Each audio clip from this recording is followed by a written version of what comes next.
Well, Jack O'Donnell is an amalgam of people at the CIA. He's not any one particular person. So I needed to just get a sense of the culture of a CIA officer and make up my own idea of who this person was going to be. So I did. I went to Langley, Virginia, and I talked with CIA officers there. And it was an eye-opening experience. This is a group of men and women who are so used to keeping secrets and so used to not saying a word that at first it was a little difficult to open them up a bit. They would give monosyllabic answers, yes, no, yeah, sometimes, occasionally, that sort of thing. And he keep trying to pry it open. And I think they were surprised because I think they assumed that I would be asking more questions about specific missions and the danger of that. And quite frankly, what I was after more is to try to create a base, a foundation of who my guy would be. And so I was asking personal questions: age, background, marriage status, strain on marriage, separation for so long.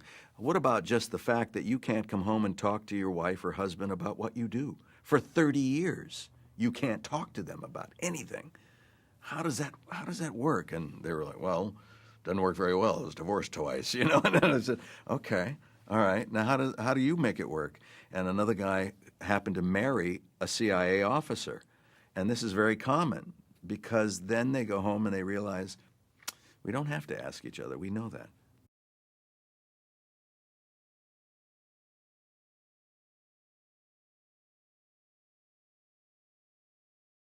Ben is fantastic, a tremendous command of the story, an absolute passion for filmmaking, number one, and for making sure that he does the best job he can. In the directing that I've done, I always get a sense that I have to stay on top of it. I have to stay on top of it because during production, if I miss a beat, if I miss this, I can't go back and, it's hard and maybe you won't have the same opportunity again. And he has the same anxiety, but outwardly, on the set, you show confidence and comfort so that your cast and crew feel relaxed and we can do the best job we can. And, it's great. We had long conversations about the character and the relationship between my character and his, and where it fits in the movie, and it was the best experience you can hope for.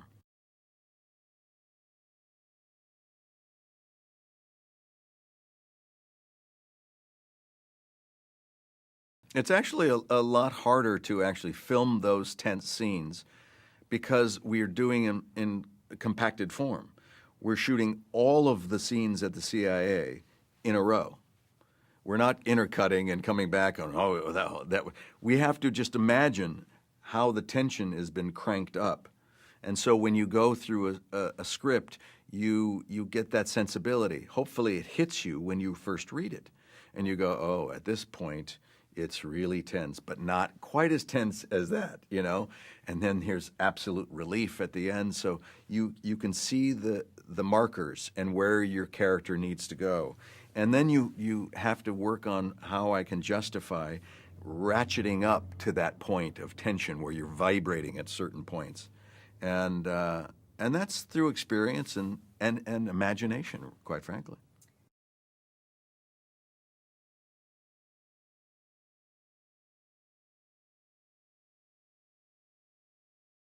Argo is an important story. It's a heroic story.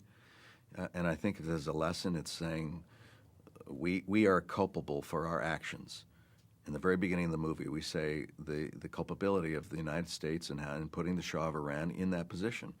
And we as a country, I think, what I take away from it is that any country needs to be responsible for its actions and to lead by example, not by might. And the ultimate message out of Argo is one of cooperation. Look what great things can happen when working well with people for a greater good. things that are beyond your own personal gain. All these people who have to work anonymously in the Hollywood section of the movie too, as well as the CIA, everyone did it for the right reasons, to save the lives of human beings. There's no greater story than that.